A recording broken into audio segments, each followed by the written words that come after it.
तिचे नाव तहान दिला कावडा. एक कावडा होता, त्याला खूप तहान लागली.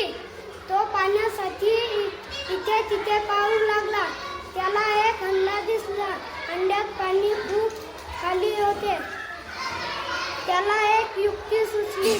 त्याने छोटे छोटे खडे आणून हंड्यात टाकले. पाणी वर आले आणि त्याने पाणी पिले.